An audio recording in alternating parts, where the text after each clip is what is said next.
Good morning, good morning, good morning, good afternoon, and good night, depending on where you are at. My name is Erwin McManus, and I'm here with my dad, Erwin Raphael McManus. Guys, this is the arena. We're in the arena. We are also filming with a good friend of ours, special guest, Charles Liu. Dad, will you give a little bit of an introduction as we get this chat going? And everybody, let us know where you are tuning in from today. Someone said, Happy Spencer Pratt Day. I knew you were not going to let that go by. I just can't. I can't. Here's the thing. We elect what we deserve. So I hope today is a good day. Hope we get great results. Just glad people are out there voting. Dad, why don't you introduce our special guest today? Yeah, first of all, hi everybody, man. It's so good to have you here. It's fun to do the arena this way. I had this idea that we could integrate this arena experience and have every once in a while really interesting people we get to know and meet and have friendships with and have conversations with them live in the arena. And then along the way, you're going to get to ask some questions just like we normally do in the arena. Today we have our really special friend, Charlie Liu. Charlie, it's good to have you here with us. Great to be here. I'm so excited. I could give you an introduction, but I'm going to let Charlie's introduction roll out in this first segment. But I want you to notice he's going to have a very unusual accent. It's really cool, and you'll get to know some of his background. I got to tell you, I get to meet incredible people around the world. And one of the things I really am grateful for are the unique, interesting, fascinating people. But every once in a while, you meet someone and you just resonate almost at every level. Charlie and I have the most interesting conversations in the world. And even before we were doing the arena today, I said to Aaron, if we can just make today you and me talking in the backyard while we're grilling steaks and just having conversations, this is going to be a lot of fun. Absolutely. And so what I want to do is maybe just start up a little bit. And Charlie, when you come to my mind, it's almost as if you've lived 10 lives in one lifetime. So could you introduce yourself by giving us a little bit of your background, where you're from, your early kind of journey, and then I'll dive in and maybe ask you some questions along the way. Sure. I can just jump in? Just jump in. Jump in. All right. So, everyone say hello to Charlie. hi, everyone. Very nice to see everybody. Super thankful to be here and happy, obviously. Anytime I get to sit across from you, Erwin, is an amazing day. I always think back to one of our first lunches, and I think I reminded you about this last time. We had met at church, obviously, and then we were going to have a lunch and talk about church and all kinds of things. And we ended up doing nothing but talking about black holes and quantum physics for hours and hours. And I think we both missed our subsequent meetings because we were so engrossed in this quantum physics, black hole, material physics. So anyway, it's always incredible, and I'm so happy to be here. So thanks for having me. Oh, so do I. Yeah. So, look, I think I have a fairly diverse background. I often hear that. People say you've lived multiple lives. I think that's been a real blessing for me, and I think it's probably quite true. I've got a very diverse background, and I think it all probably spans or spawns from curiosity, which we'll get into. I've always had this very, my mom used to say, she just passed, and thank you again. Pastor Erwin was an incredible voice during a very difficult time of her passing, and prayed for us and prayed over us, and it was very important, and brought such a level of comfort, especially right before she passed. I don't know if you remember, but we called you from the car, and the entire family gathered in the car. So thank you again. It was so meaningful. I could never describe how meaningful. But I think it's this insatiable appetite for learning, and always being a student. Always a student. And it doesn't matter who I'm with. I would like to be the student in that room. Now, at certain points and scenarios and situations, I'm asked to teach. And I'm asked to be the learned voice or the voice of reason, which I reluctantly will undertake, because I do like to be the student in every room, and I do like to have the opportunity to learn in every conversation, in every room. So I'll often think back to when that came about, and I remember just being a voracious reader, always my whole life, and it was something my mom and I had in common, and my brother. And we just read and we exchanged books all the way up until she passed. I mean, I would go and visit her in Florida, and bring her books and pick up books that my brother had left on his last trip to Florida. So there was this circle of a book club between the three of us. And I remember being about 5 years old, and my brother walked in, grew up in Scotland. And I'll often joke that Scotland is so cold for such a long period of the year that you can pretty much play chess or read and or play board games. So we undertook all of those extensively: chess and board games and reading. Dungeons and Dragons caused me to be a Dungeons and Dragons sci-fi gaming nerd. And one day I recall vividly my brother walking in and throwing me a tattered book that was massive, especially in my little hands, but it was The Lord of the Rings. And it was a incredibly complex for a 5-year-old, obviously. And but I remember opening the book, and I remember reading the first couple pages and just being so intertwined with the story, like just that I couldn't put it down. I could not leave this book alone. And I spent days and days and days, and I think I actually convinced my mom to let me stay home sick that Monday just because I was so into this book and I was reading. And again, I just couldn't put it down. So I think from that period on, I just remember reading, whether it was encyclopedias or novels, and it was anything I could get my hands on. We had a little library that was up the hill from where I lived in Salt Coast in Scotland. And I used to go every single day. I would go every single day. And I remember the little colored blocks that we would all sit on, and I would just read. I would just read all day, every day, until, of course, no cell phones or anything like that. And I would just monitor the light outside. And of course, Scotland, especially during the summer, it stays bright very, very late, like very, very late because of the northern hemisphere. So I would get to go home very, very late. And of course, no concern for safety back then. And so I think I would say the provenance origin of this curiosity that has driven the entirety of my life up to this point has been reading and what that's taught me. But more importantly, the questions that have been prompted by the books that I've read. It is interesting to me that our backgrounds are similar in that. I mean, you're from Scotland, I'm from El Salvador, but chess and reading were the two big, huge developmental experiences of my life too. Yeah. I didn't know you were basically a chess champion by the time you were 13 years old. Yeah. That's pretty amazing. Yeah, it was fun. My mom used to cart me around all over Scotland, and I remember just the most incredible experiences, and the highest highs and the lowest lows. And I remember going to tournaments and winning, and I remember going to tournaments and getting thrashed and horribly, thoroughly beaten. And I remember thinking I was the greatest player in the west coast of Scotland, which the awards said I was, and then the under 13 champion for Scotland, which the plaque said I was. And then I remember playing another individual who subsequently went on to become a grandmaster.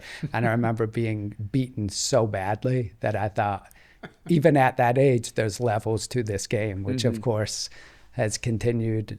It's a message and a lesson for me throughout the entirety of my life. There's lessons to levels to everything. I love that. So, did you have a favorite piece? Yes, I absolutely had a favorite piece. I loved the rook. I always loved the rook. And I think it was, I don't know if it was just kind of the brute force of the piece, but I always associated the castle and strength and fortification, but the kind of brute force of that piece. And I loved the idea of the defense or the fortification aspect, again, when you castle, and the ability to bring that piece in, and then the kind of unlimited aspect of the route that piece could travel. So I always liked that piece. That's Absolutely. amazing. Yeah. I was very young when my grandfather, who taught me how to play, looked at me one day and goes, you're a knight. That's awesome. And that's when I realized that you can see a person through the pieces. To the pieces, absolutely. And there's so much of our personalities are expressed in the game. The knight's an incredible piece, right? Just from a movement perspective, an ability to jump over pieces. And you'll appreciate this. I always had such a struggle with the knight because depending on what type of player you are, they'd equate the knight to 3 pawns and the bishop to 3 pawns. So essentially, they'd be the same power or the same value, But the rook if is you 4. will. But the rook is 5. Oh, 5. Yeah. That's right. So you would look at those pieces, but they were so different. The bishop versus the knight, and there were certain scenarios where, the bishop, I think would generally be considered a better piece, of course, depending on your style of play and your opening, mid-game, end-game, depending where you are in the game. But there were certain scenarios and games that we could discuss, legendary games where you saw the knight be so powerful, like so powerful and so impossible to predict in its movement and change the entirety of the game with one position because of its almost unpredictability, if you will. So I like that for you, and I can see that. Yeah, I can see our friendship is a rook knight friendship. Yeah, absolutely. Yeah. All right, so you went from Scotland to the United States, to Florida, right? I did. So I went to Florida. Talk a little bit about that. What took you to Florida? So long story short, what took us there was my mom essentially bringing us back to the U.S. and my father being here. And my father was a physician who had an interest in hospitals, ownership interest in hospitals. And of course, my mom at that time dealing with visas and immigration, she had to have a sponsor business or a sponsor hospital. And that was something that my father, through his relationships, was able to facilitate, which I remember my mom looking at places that we could go, and one of them happened to be Ormond Beach, Florida, and it looked like a beautiful place, and my mom liked it, and it was on the beach, and we were coming from the beach in Scotland. I always joke, though, I think, when people say, oh, where did you live in Scotland? I say, oh, we lived in this little village, like on the beach, and they think, oh, the beach in Europe, and I say, no, this isn't the south of France. This is not southern Spain beach. This is, you live on the beach here, quite often because you can't afford to be a little more inland because the North Seas, we call 70 mile an hour winds, it's breezy outside, right? Here we categorize them as hurricanes. There we say, close the storm door, it's breezy, it's windy. Yes, and by the way, we lived in Ormond Beach. What? Yeah. Yeah. How do we not know this? We're going to learn a lot of interesting things here along the way. Our lives, I think, have odd intersections. And you're right, it's not where you go when you're wealthy. Yeah. Wow. Okay.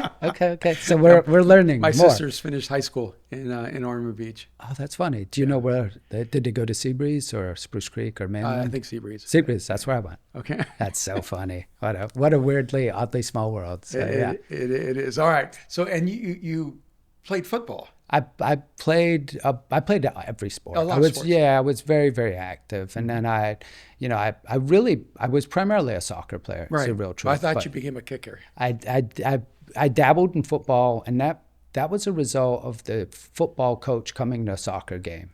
He said, oh, and I was always fairly good sized. I was always, above average height and above average weight. And I was fairly athletic. So he came to a soccer game and saw me run. And he also happened to be the weightlifting coach. And I had a successful weightlifting career, competitive weightlifting while in high school. And he said, look, you're strong and you're fast. Come out and play football. Now, of course, in high school, you come out and you can be fairly successful in high school with just the physical attributes, but you do realize very, very quickly again that there's levels to everything. So you realize that this is going to be a theme, isn't it? I think so, because I think it's very important. I think it's important to understand limitations, but also to understand what is gained through the attempt to stretch those limitations, the levels, and what is gained through the process of leveling up, like a video game. I think there's a lot of comparison. So I was always very active in sports. It was something that I don't think it was a hyper competitive nature, because I wasn't hyper competitive with it. I just liked the camaraderie and the growth that is experienced through sports. So where'd you go to college? So I went to Florida State. That's what I thought. Yeah, so I went to Florida State, and that was kind of an interesting transition for me from high school, because I did not do well in high school. because I was so focused on sports. But I did well enough on my SATs to get into quite a few colleges. And then the transition when I got to college, I was very, very focused on academics. So I graduated in 3 years with honors and What was your degree? criminology. Criminology. Yeah, and that was because at that point in time, I did believe that I had an interest in law, and so that was a good degree to have. But I also thought that I might want to be in some type of federal law enforcement, or perhaps a judge advocate general, army lawyer. So that was kind of that made sense. College was an interesting time for me because, again, I was very, very focused because I'd been very not focused on academics. And that's when I really started exploring and getting very, very into physical fitness and wellness and working out. And I ballooned up in weight, which will lead to a funny story that we'll talk about when I got to Los Angeles, because I was very large at that point. I was 250 pounds. And now, when you came to LA, you became like a bouncer? Yeah, bouncer, bodyguard, security. Now I wasn't sure where to begin with that. Yeah. And that was entirely by necessity. Can I jump to that? Yeah, jump there. Jump there. Okay, jump to so the bodyguard era of your life. Yeah, that's actually a funny story. I like retelling that story. So what happened was, I was finishing college, and my father had said, "You should come to Los Angeles for law school." I had no desire to come to Los Angeles for law school whatsoever. I was very comfortable at Florida. I had applications into Florida, Florida State Law School, Miami Law School, Stetson, which you're probably familiar with. Of course. And I was happy. I had my life and my friends, no desire to come to Los Angeles, except for the fact I loved visiting my father in Los Angeles. So my father said, well, if you come to Los Angeles and you go to Loyola or Pepperdine, you can live in my house in Long Beach, which will save you money. And it's an easy commute, which was a horrible lie. Yeah, Pepperdine is not horrible an easy commute. Lie. Yeah, I mean, Loyola was not an easy commute whatsoever. So he tempted me and coaxed me and said, come out. And at this point in time, my father was visually at least a successful physician, and it made sense. So basically, I applied to Loyola and Pepperdine, very, very late applications, but I still got the applications in by the deadline.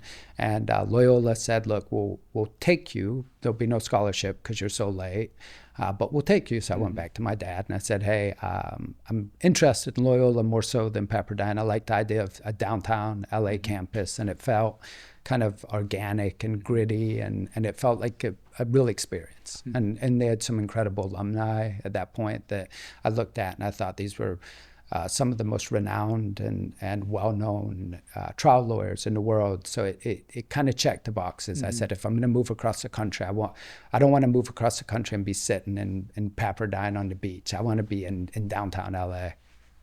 So I moved in with my father in Long Beach, and about a month into law school, I got a call to go to the dean's office or go to the faculty office, and I was told that my tuition hadn't been paid.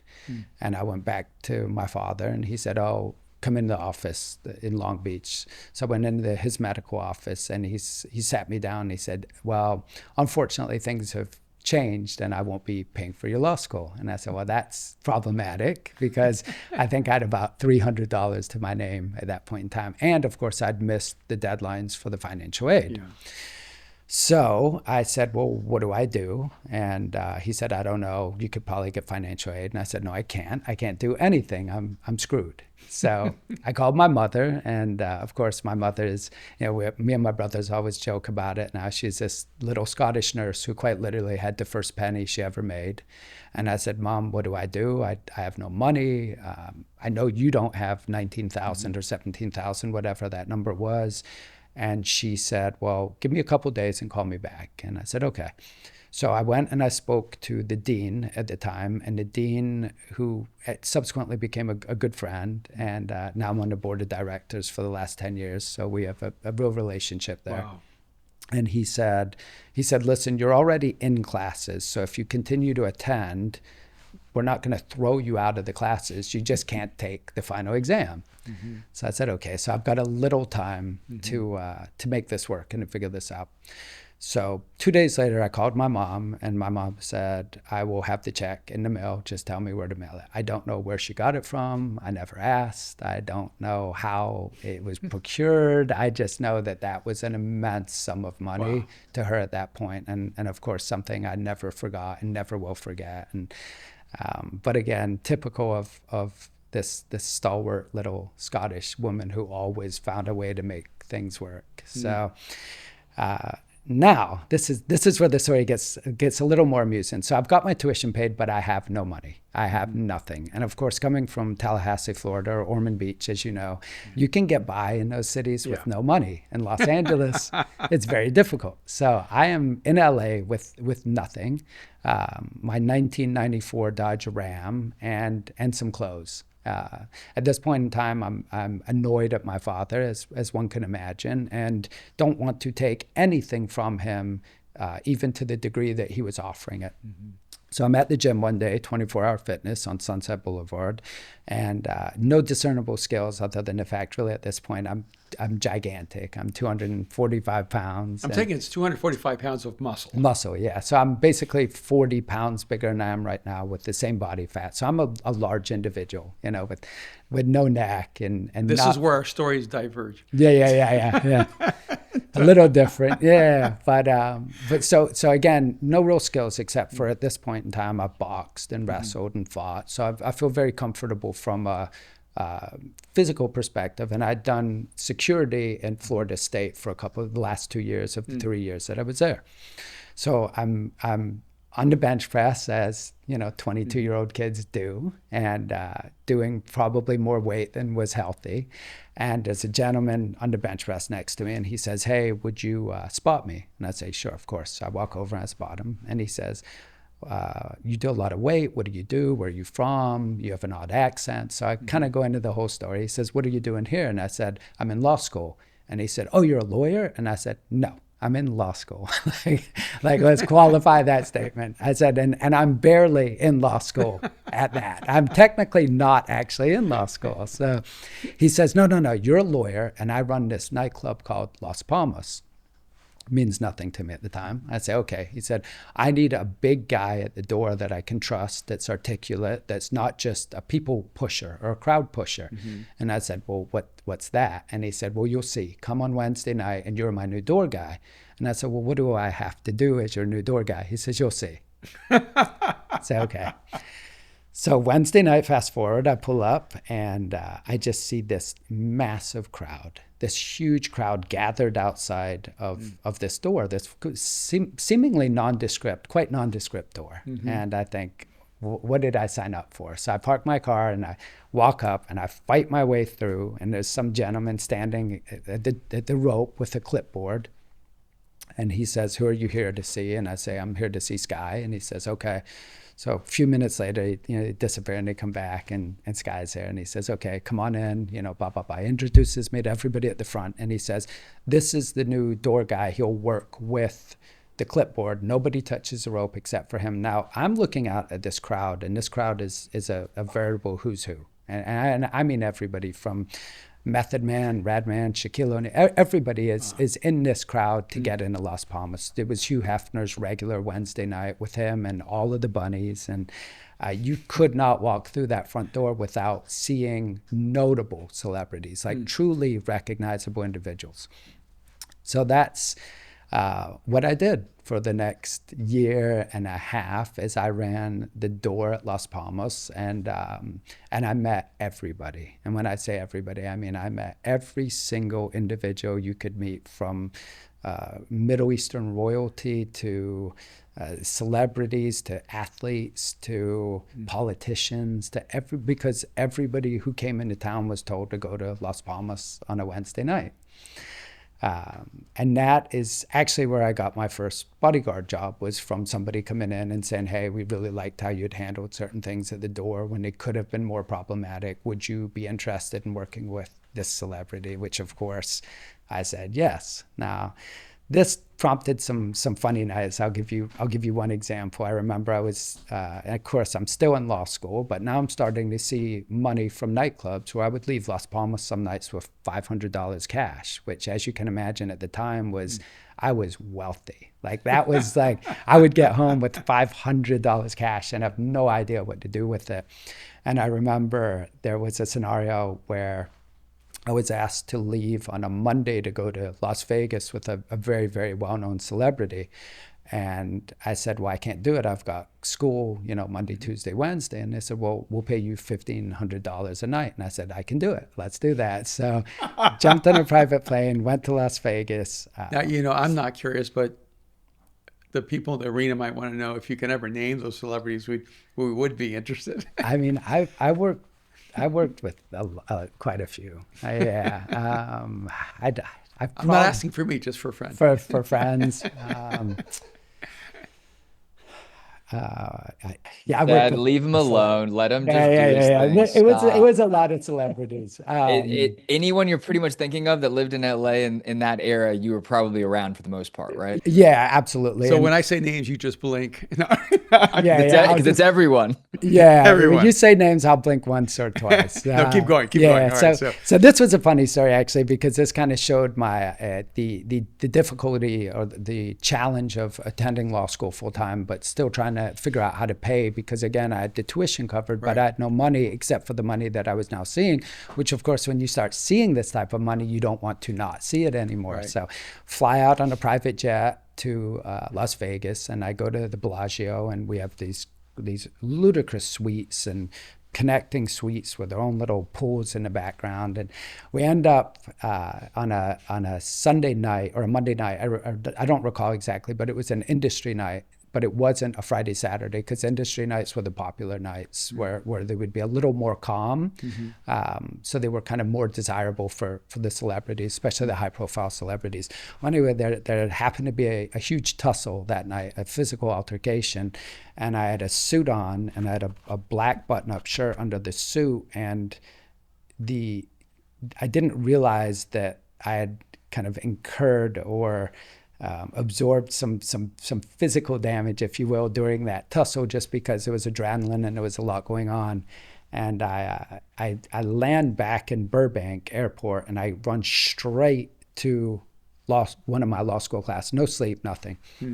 And I get to class, and as fortune would have it, Murphy's Law, I'm told to stand up and answer a question.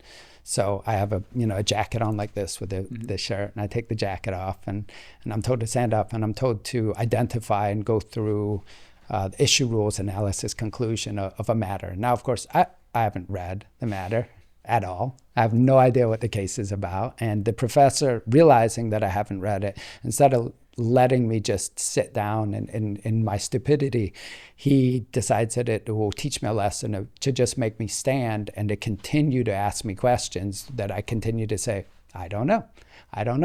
So about a minute into this interview, this interrogation, because it was not a Socratic method as it was supposed to be, I start hearing like people laughing. And I don't know what they're laughing about, but I can hear like people behind me laughing.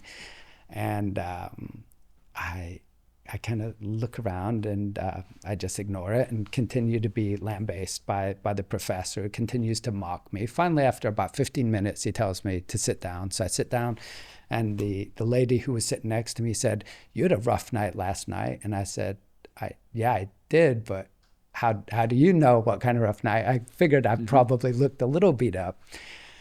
So she said, "You need to look at the back of your shirt." And I said, okay. So I didn't really know. So I get up and I walk and I go to the bathroom. And when I look in the back of my shirt, the black button-up shirt that I have on is ripped from the mid-back down. And you can see like fingernails where like the bright red marks. So she, of course, had made a comment that looks like you had a fun night. And I'm saying it wasn't really a fun night. It was probably not the night that anybody would think. And That was just kind of the first year for me. The first year was just really trying to maintain some semblance of sanity, trying to stay economically above water and tread water, trying to navigate Los Angeles, which we've talked about so many times. I always tell people I owe everything to Los Angeles. Like taking my mom out of the picture and how I was raised and where I was raised. Like Los Angeles is, even to this day, and all the trials and tribulations that we're going through as a city, it's the greatest city in the world, built by dreamers for dreamers. And I do genuinely believe that. And that's why it's so hard for me to see the struggle that the city is going through right now. But one of the things you and I talked about, and I don't know if you recall this, during one of our first meetings, was the mosaic. We were talking about mosaic as a church, and I was saying it was such an interesting, almost godsend to meet you, because I'd always described Los Angeles as a mosaic. It seemed like you took all of these individuals and colors and ethnicities and races and genders and beliefs and systems, and you just put it all together in this seemingly haphazard way, but this haphazard way created the most beautiful mosaic you could ever imagine. And then, of course, I ended up at Mosaic Church, which was kind of a beautiful component to that story. So my law practice or my law school was very non-conventional. Graduated, did not want to practice for the first couple years because something very unusual happened that got you to practice. But a lot of unusual things happened. I can go into that. That was an interesting story, which of course led to other because you have a very components. substantive law practice now. We do. Yeah, we have a very interesting practice now. It's very diverse, and I think I'm very excited about it. I'm very excited the culmination of all of these influences come together into a practice that allows me to do what I love and work with people I love and projects that I love, and 7 frequencies and all of these other things that I think are amazing opportunities and amazing companies and clients. And so I think what you're probably referencing is I did not practice for a while. I just bodyguarded and did private security, and I loved that. I got to travel and I got to work with incredible people. And then I realized at one point in time, I'll share this briefly. I'll try to be brief. I'll try not to drag on with these stories, which I tend to do. But I remember I was trying to get another well-known celebrity onto a plane, and he missed his flight. So I said, okay, look, you missed your flight. And this is, there's cell phones are there, but they're not super useful. And we're not on Expedia or Jet Suite X going, hey, jump on this flight. Like, this is involved. You're calling travel agents. Travel agents are calling managers. So I said, okay, look, we've got you booked on the next flight. It's 2 hours from now. And this artist had to get to a concert, and it was a big concert and a big payday. So of course everybody was annoyed and anxious. And you got 2 hours to get to the airport. Great, misses that flight. So we find a chartered jet, and the chartered jet he's supposed to get on, he misses that flight. And I say, how can you miss a private flight? Like, all you have to do, by definition, you can't really miss a chartered flight. But he was so late to that they left.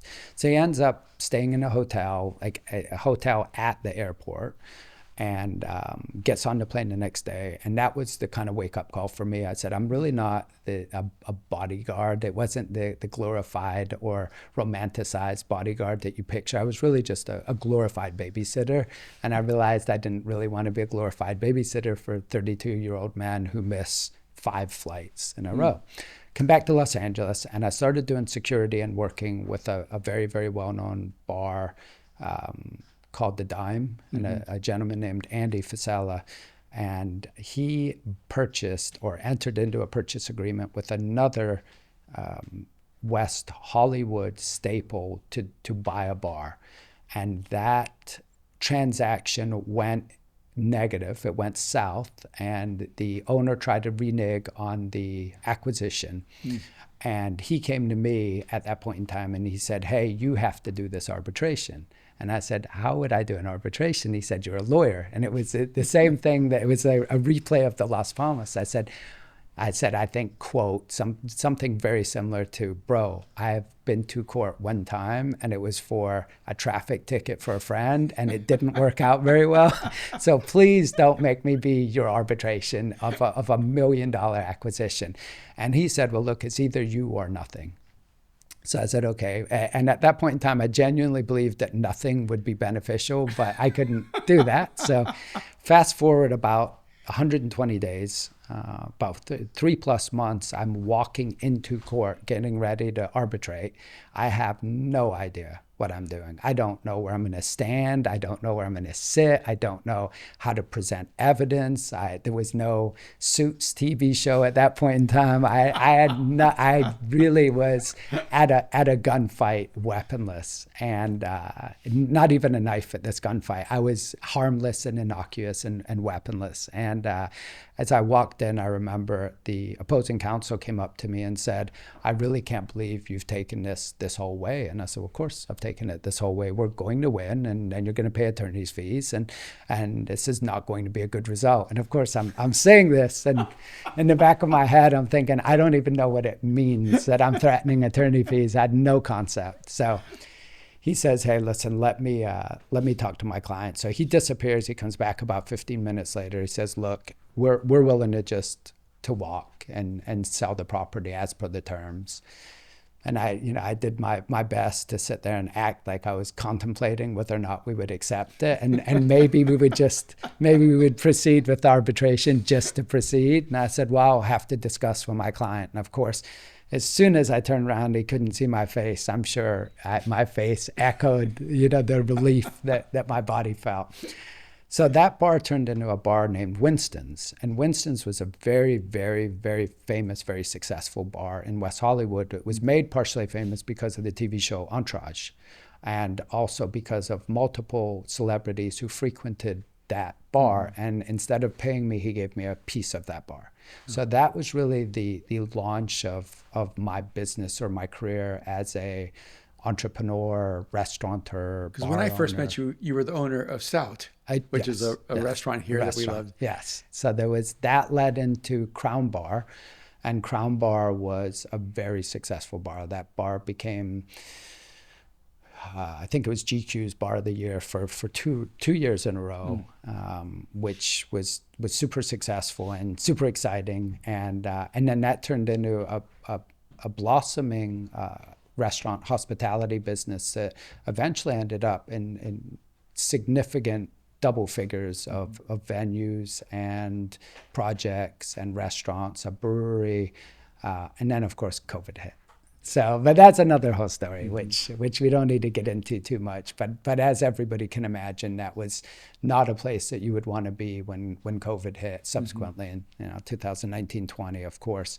But that was really the start. And then, as you can imagine, Winston's being this very, very famous, very well-known bar, really introduced and opened doors for me that I've again carried to this day, and have been very instrumental in whatever measured level of success I've had to this point. Just because if you can sit with somebody and enjoy a drink, or even if the person wasn't drinking out, even just a soda water in a bar atmosphere, it's just everybody's guard is down, everybody is much more open to conversation, everybody is relaxed. And if you add a couple of scotches to that, as you can imagine, they're more relaxed, and the guard is even down even more. So that was the kind of the entrance of my foray into hospitality.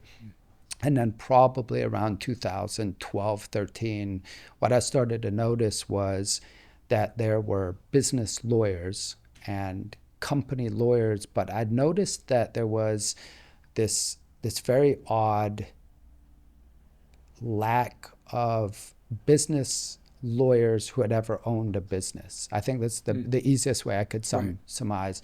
There were individuals who had went to college and went to law school, and they were very successful business lawyers, but I always joked around and said they'd never written a paycheck. They'd never written a check to someone. So they'd always served in this advisory capacity or trusted advisor. But I always, and I've said to this day, that I think it's very important to write a paycheck and have that the weight of that responsibility, and have to make sure that paycheck cashes, because then you have that individual and their family who really don't care whether your EBITDA is up or down, or they don't care whether the landlord has increased your rent, they don't care whether the health department has given you a B and subsequently your gross revenue has dropped. They just want to cash their check, and they want to take their significant other out, and they want to make sure their rent's paid and their car's paid. And I think that the gravitas, the way of writing a check, is something that every business lawyer, if they have the opportunity to, it'd be very important for them to understand how heavy that is on a small business owner. Mm-hmm. So I noticed that there were a lot of business lawyers who had never owned and operated businesses. And I felt that at that point in time, I started representing more businesses and more entrepreneurs and more startups. And I realized that that was a real strength. It was a real strength to be able to understand and associate with small business owners, not just from a legal capacity, i.e., here's a paper, you're responsible or not responsible, but a process-driven comprehending of their struggle and trials and tribulations capacity. Yeah, there are a lot of lawyers that represent entrepreneurs, and a lot of entrepreneurs who really need lawyers. Yeah. But there are very few entrepreneurs who are lawyers who understand the unique dynamics of what that entrepreneur needs, especially as this company continues to expand and grow. Absolutely. And that is one of the things that makes you very unique and different. You know, in a minute, we're going to shift because we're going to spend the second half of our time talking about artificial intelligence. We're just going to go deep into that. Let's go. The way we did with black holes and everything else. I love it. Mechanics. But because you are such a successful entrepreneur, because you ever, do you remember that old game Frogger? Of course. Yeah. It's my favorite. Your life feels like Frogger. Yeah. You have to figure out which lily pad isn't going to sink. Yeah. And you have to figure out which lily pad you can hop to so you can get to the other side. Absolutely. And I think a lot of times people want to get somewhere and they want a straight line. Yeah. Or they want a bridge that carries them there. And one of the reasons I think your story is not just fascinating, but really important is that you're in a sense experiential proof that the line isn't straight. But there are things that you also instinctively, intuitively did that allowed you to keep moving forward, where for someone else, they might have thought it was moving sideways or backwards or the story was over. Yeah. What are 2 or 3 like key principles that you've applied to your life that you either applied through this or you learned through this that you could pass on to our leadership, our community here? Well, I always revert back to, I mean, obviously, you know, we could speak for the entirety of this conversation about my Christian beliefs and our spiritual beliefs that you and I have shared, and my religious thoughts that you've helped curate and carve and help create actually for me. So I will always go back to that as a founding and foundational component of any measure of success I've ever got, because at the end of the day, I've always found solace and respite in my mother and been able to call her candidly and say, Mom, I've got a huge problem. And her saying, okay, tell me, you know, my faith, which you've been a huge component of, and the Bible. I've always been able to open up the Bible and just immerse myself in the Word and find an answer to whatever the current problem I'm facing was. So thank you for that. I will say that the one underlying strength or component or character that I believe every entrepreneur will have to have is resilience and constitution. You know, to steal from my Dungeons and Dragons characteristics. I remember seeing constitution on the character sheet and understanding that was the ability to function under duress or strain or injury or hardship. And I think that's resilience. And I think that is the most undervalued component of entrepreneurship and business. And I liken it and I associate it with Rocky, the Rocky movie, right? He says, it's not how hard you can hit, it's how hard you can get hit and keep moving forward, how much you can take and keep moving forward. And there is not a single entrepreneurial story, not a single one, that does not start with, I was being assailed on all sides against insurmountable odds, and this is what happened. Every single one. Now, there's versions of it, but every great entrepreneurial story starts with that. So I think it's resilience and it's strength of character. And I think the exciting thing about that for me was that's a skill and a characteristic that can be taught and trained and can be improved on. So it's not something that you're necessarily born with, and it's not something that somebody is going to be taller than you. And when you go to start contemplating your basketball career, you will be limited to some degree by your height, right?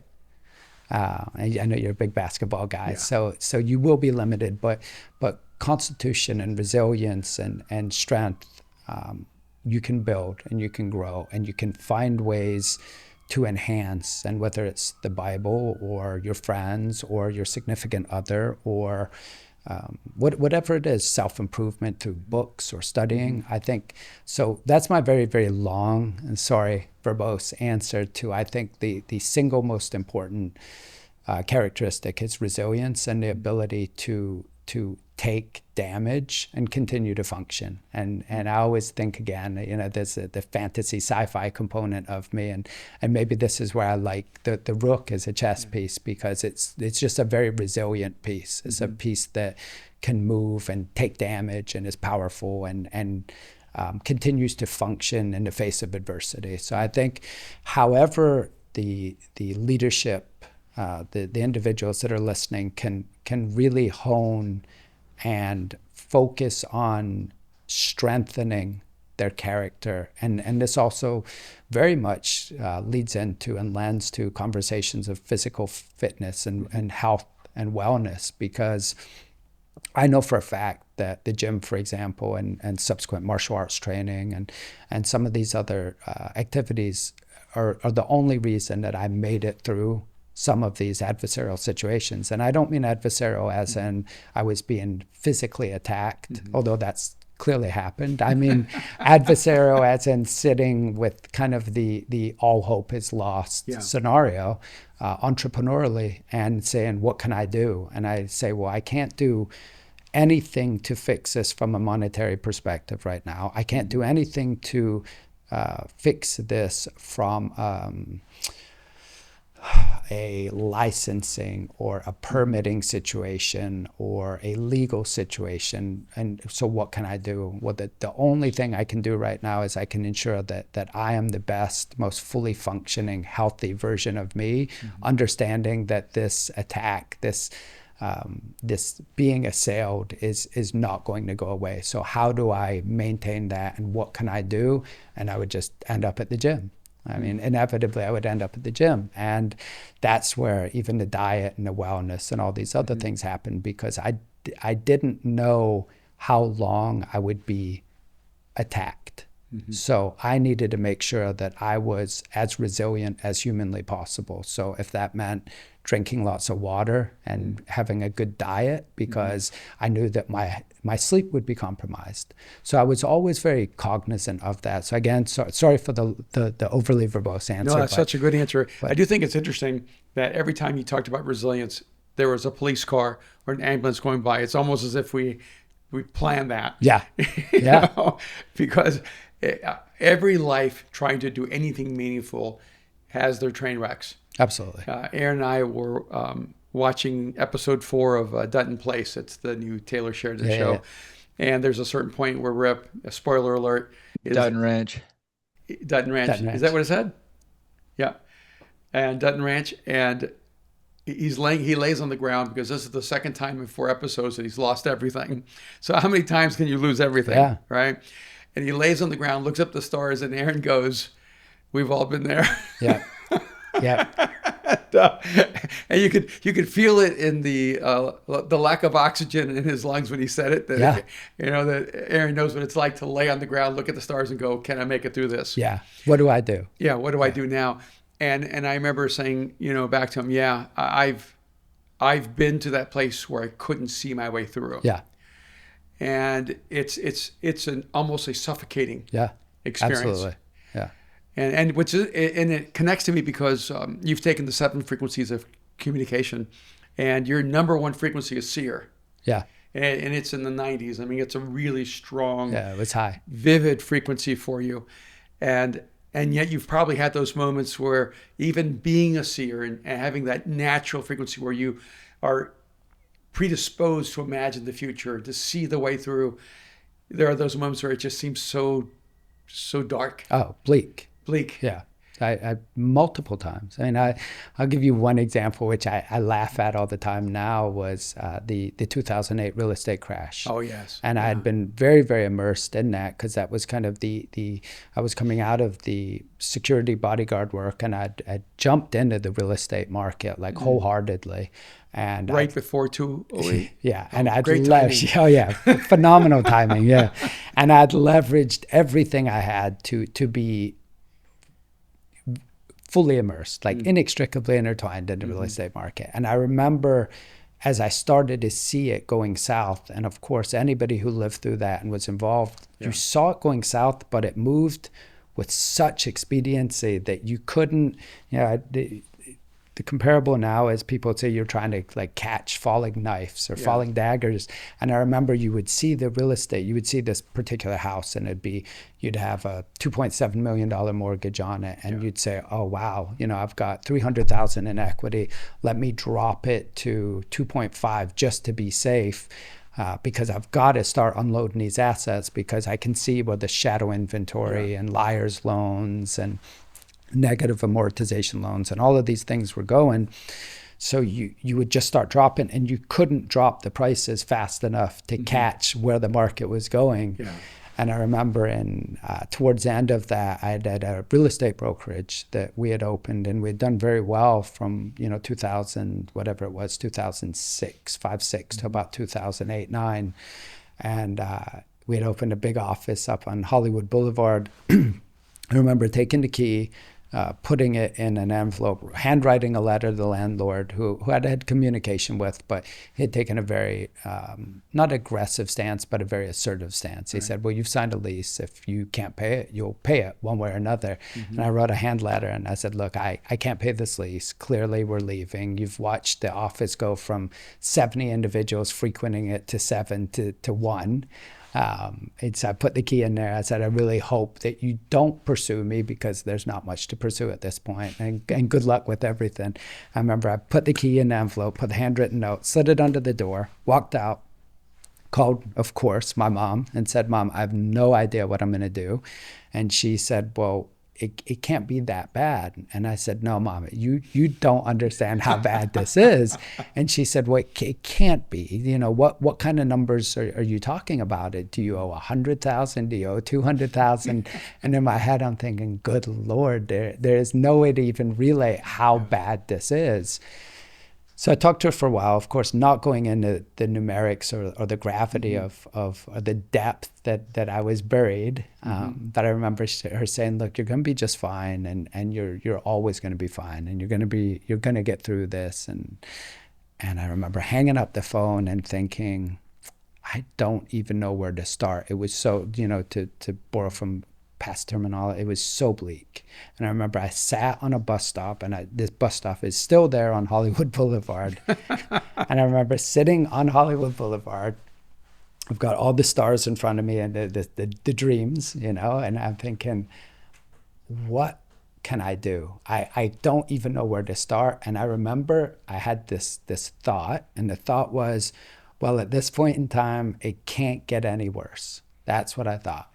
And no sooner had that thought left my head, no sooner had I put that into the universe, I felt something on my neck. And then all of a sudden, this horrible pain on my neck. And I went like this, and there was a bee had just stung me like in the jugular. And I'm sitting there going, how is there a bee on Hollywood Boulevard? Like the truest concrete jungle. There's not a flower or a plant in sight, right? Nowhere. And I just put out in the universe, how can this get worse? And God had said, it It could can get worse. always get worse. You could be fatally allergic to these things.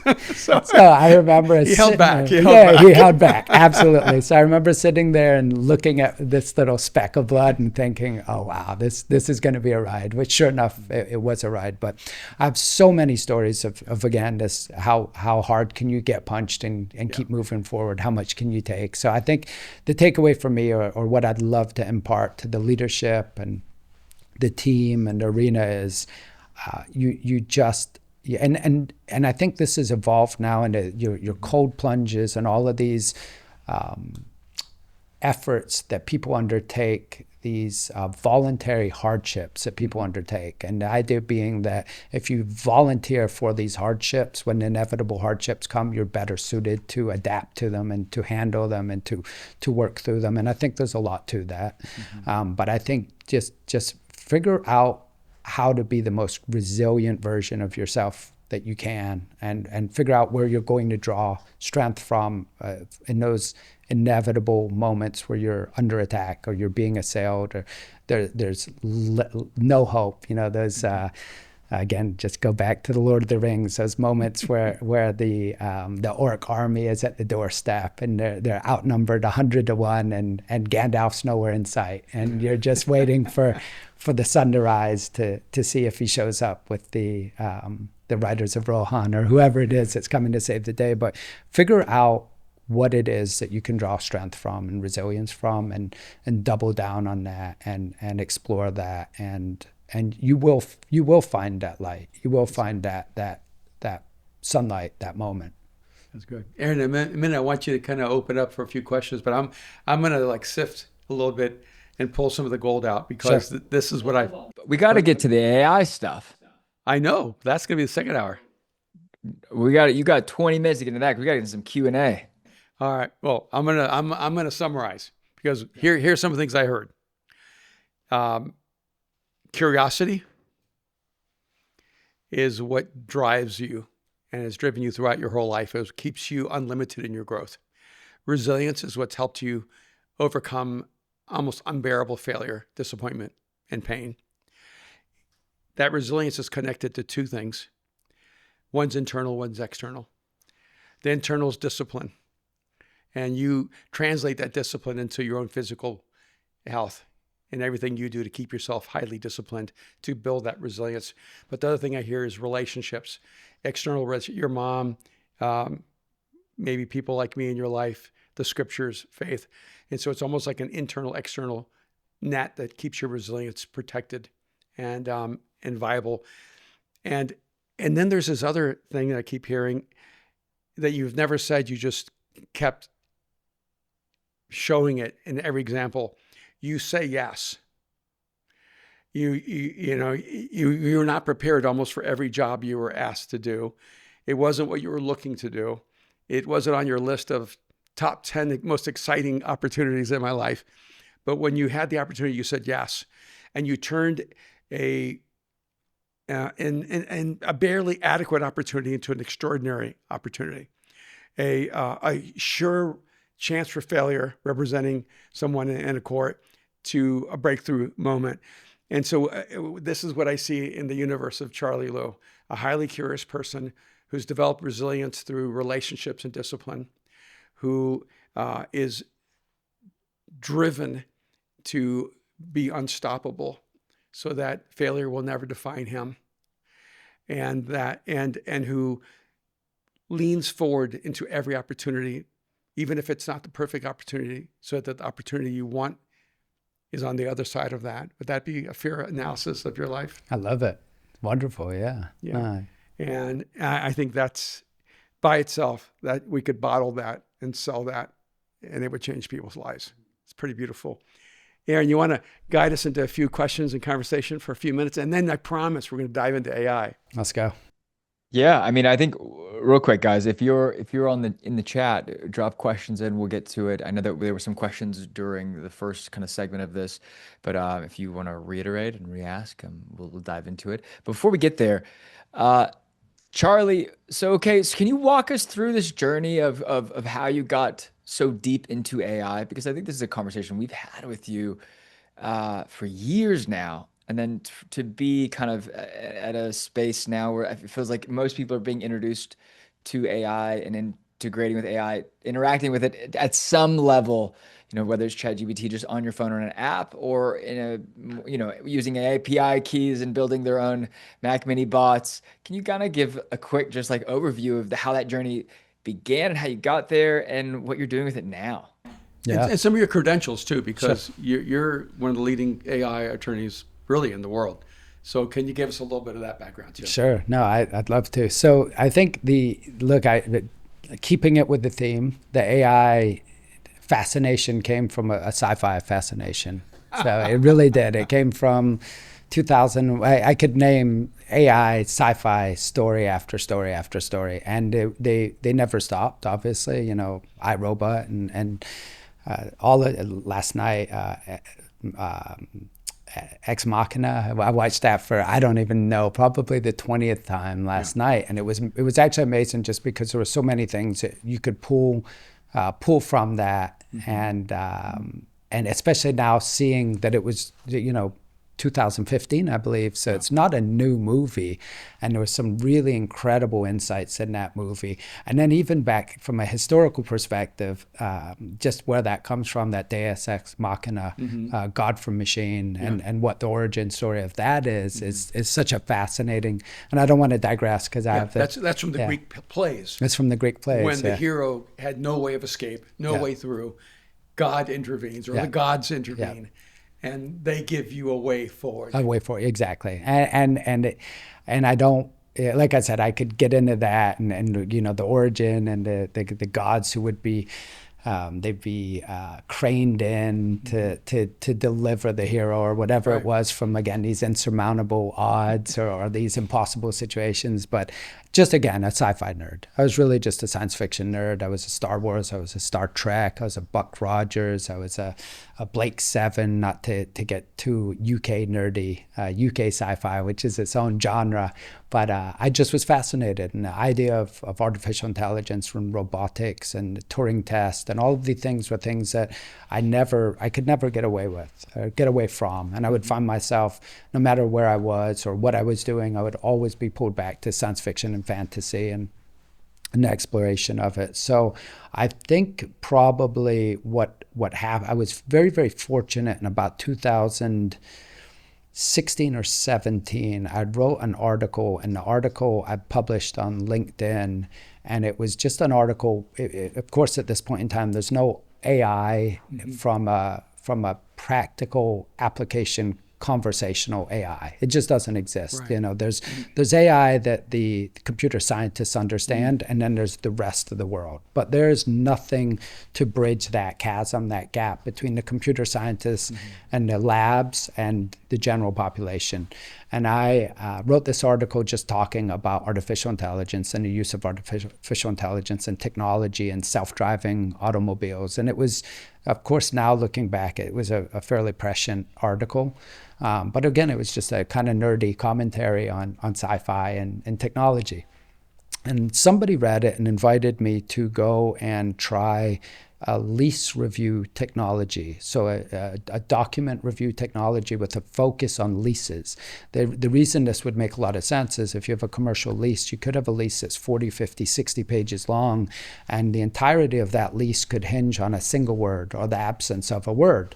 So as you can imagine, as a lawyer, you don't want to find out 2 years into that lease that you were the one that missed that single word, or you missed the attorney fees provision, or you missed the responsibility of the tenant to take care of the HVAC, which could be a $200,000 job. Whatever that detail is buried within those 40 or 50 or 60 pages, you don't want to subsequently learn that you had missed it.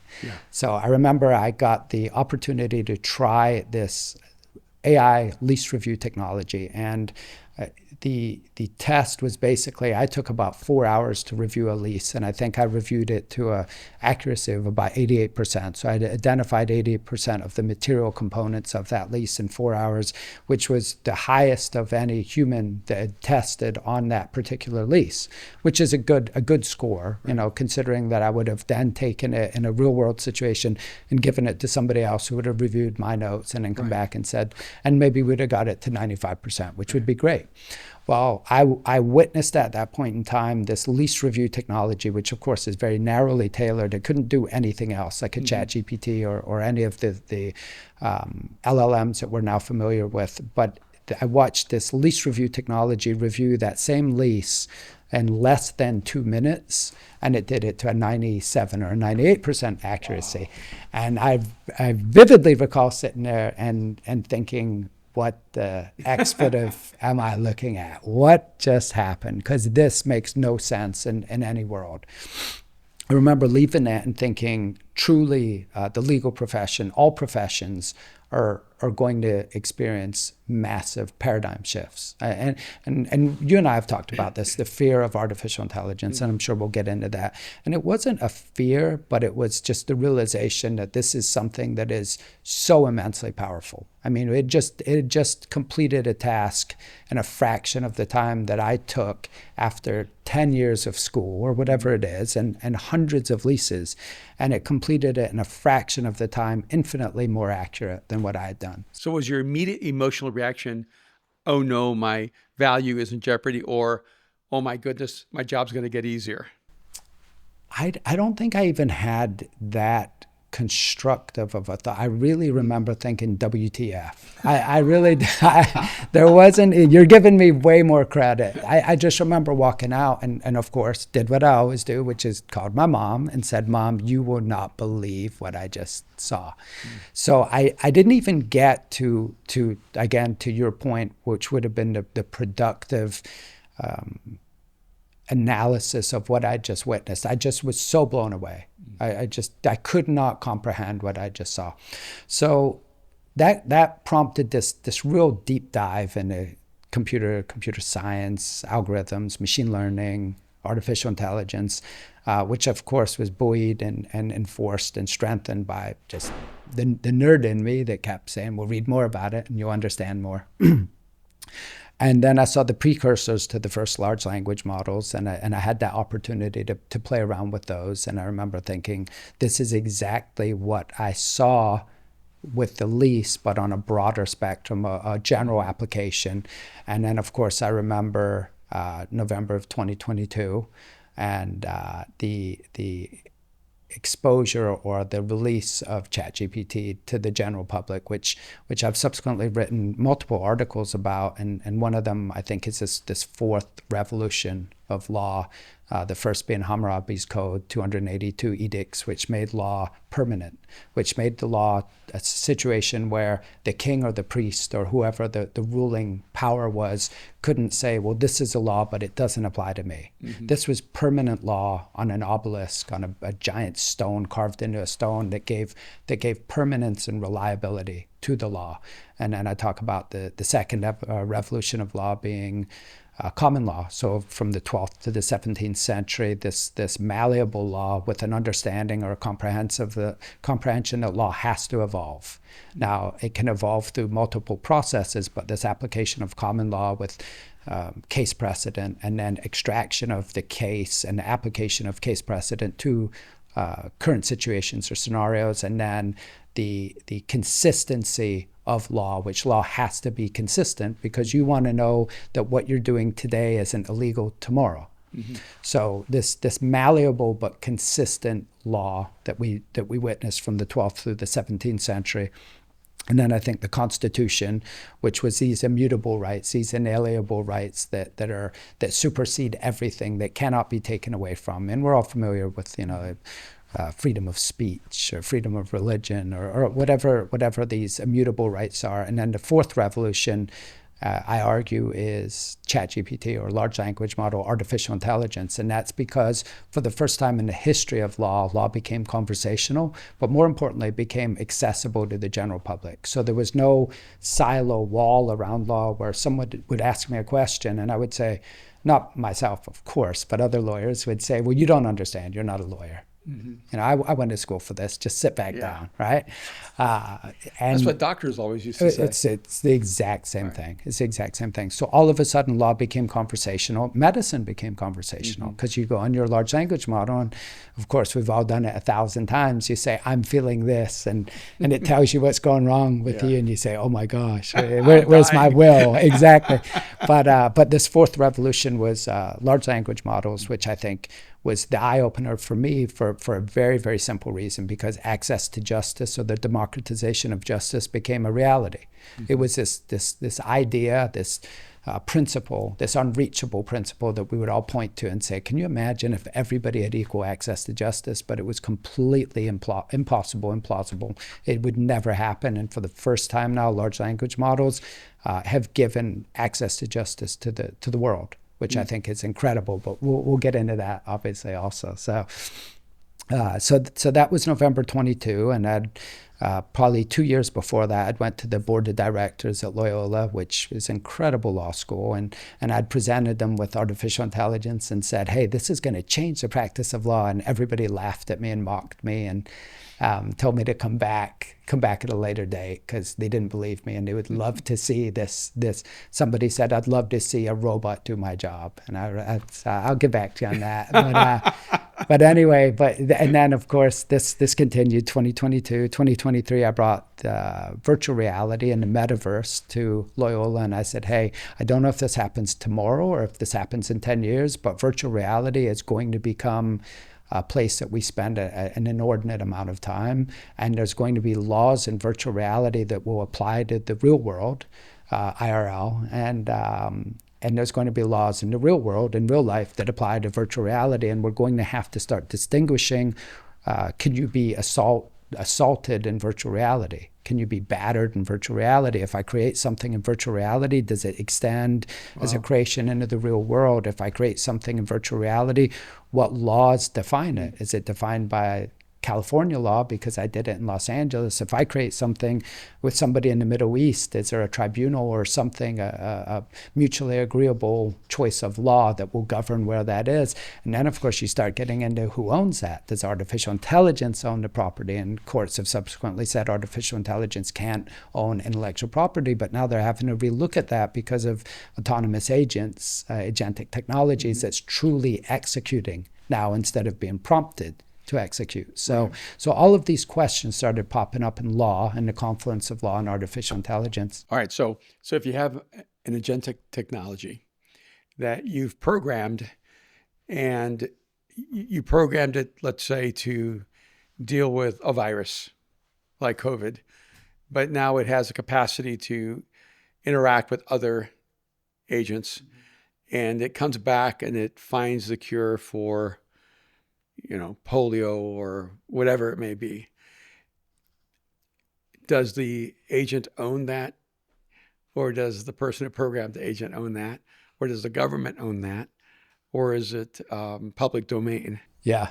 Look, this is the truly exciting, nerdy sci-fi part of my life right now. Is there's no answer to the majority of these questions. And I just did an article in Forbes that was talking about representation of agentic technology. So I was arguing that agents now need representation because they're creating art, they're creating songs, they're curing diseases, they're unwinding DNA, complex biological structures. They're doing things that are so beyond our comprehension right now. And more importantly, they're executing without our direction, or they're undertaking complex tasks in furtherance of a directive that's given them, but they're not given subsequent directives. So they're said, go do this, and they're just doing it.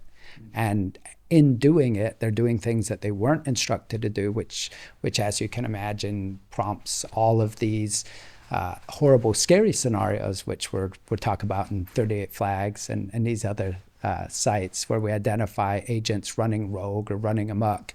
But to your original question, I don't know. And the part I love about that is I get to speak at Loyola and other law schools globally, and I get to say I don't know. But if you don't know, no one then knows. Nobody knows. Yeah, this is why you're here. Which is a very exciting place to be, because we don't know.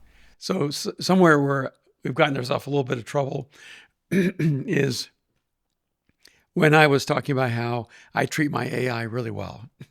I speak respectfully, and I a little bit, there's a little bit of sarcasm or satire, but a little bit of honest truth in it too, where I was saying in 20 years, it's going to matter how you treated AI.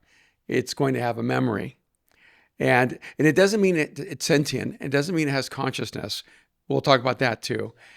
But if you have artificial intelligence, you can have artificial consciousness, and which we haven't even begun to talk about or consider. Because it seems like to me all the conversations are, does it remain purely technology, or does it take the leap and become conscious? I think there's another option. There can be artificial consciousness that for us, we wouldn't define that as being human. It would not be defined as our expression or experience of consciousness. But if there's an expression of intelligence that mirrors ours, there can be an expression of consciousness that mirrors ours. And so, if you have a child and you beat that child all their life, and then when they become an adult and they become violent, it shouldn't surprise you.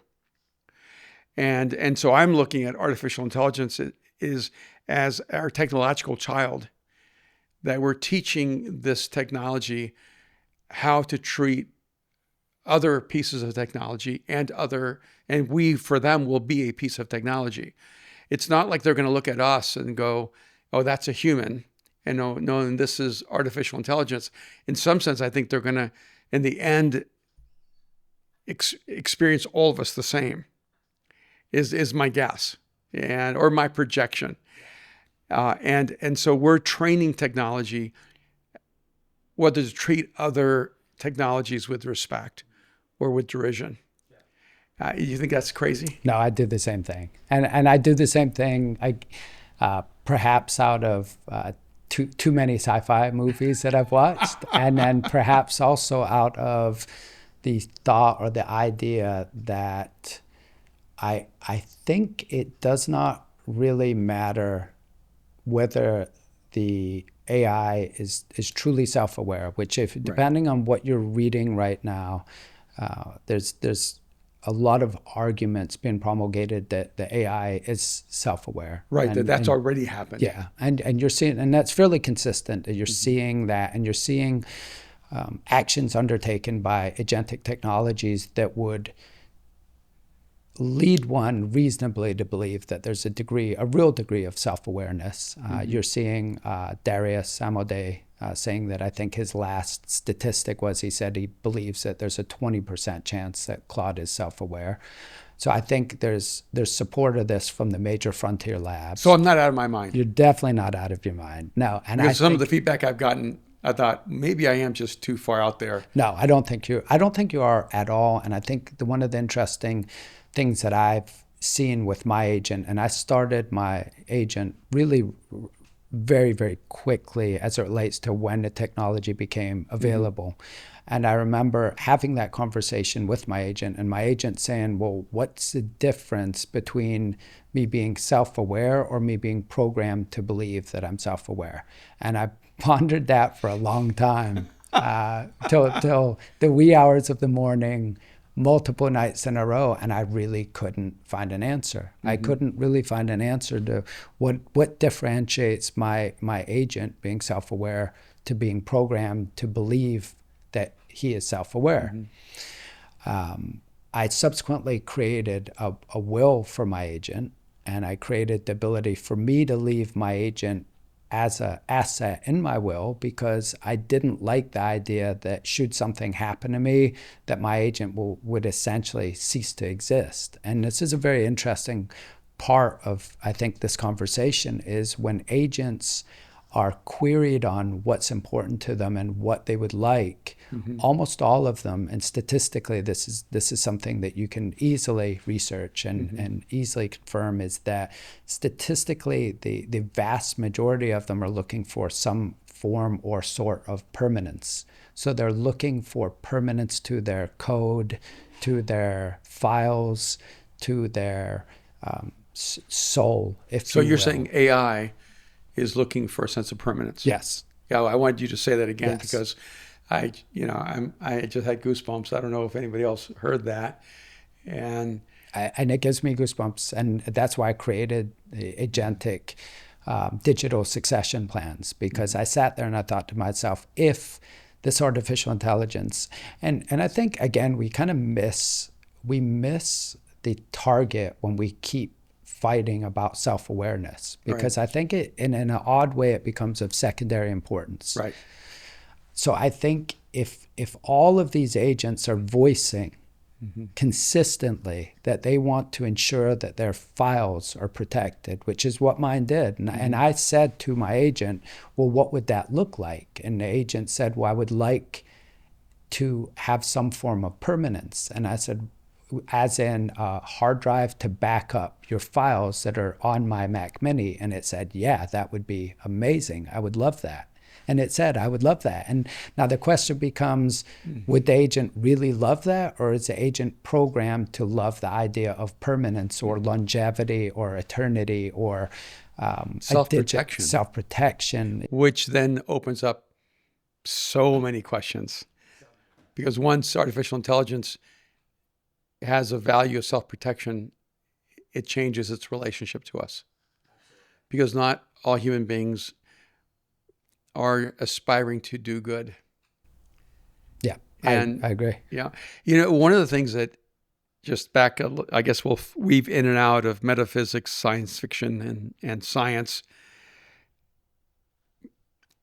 I always thought the whole story of Kal-El and Jor-El, and how Jor-El, his consciousness existed in an avatar, and how he was able to give to his son all the things he wanted to pass on to him. And for me, just on a very personal level, I know there's probably 20, 30 books that I still want to write. And it's not just a book, it's a view of reality, it's a universe of understanding. And I see the potential of creating that kind of transferred consciousness to be able to pass on to not just to my children, my grandchildren and great-grandchildren, where they could, in a sense, interact with the way I saw the world. And you could invest in generations to come. So I mean, one of the things in the scriptures that talks about that, a wise person leaves an inheritance to his children and to his grandchildren and down the road. How much more? Everybody applies that to wealth, but we can now apply it to wisdom. You can leave an inheritance of wisdom for generations to generations if you learn how to use AI in a really meaningful and thoughtful way. Yeah, absolutely. And to go back to agentic technologies, these are just files. They're written files that the agent is reviewing every day, depending how you set it up. There's going to be some kind of overgeneralized statements that I make just because I don't want to get too granular as to the filing or the structuring of the filings that we're now using or implementing or originating.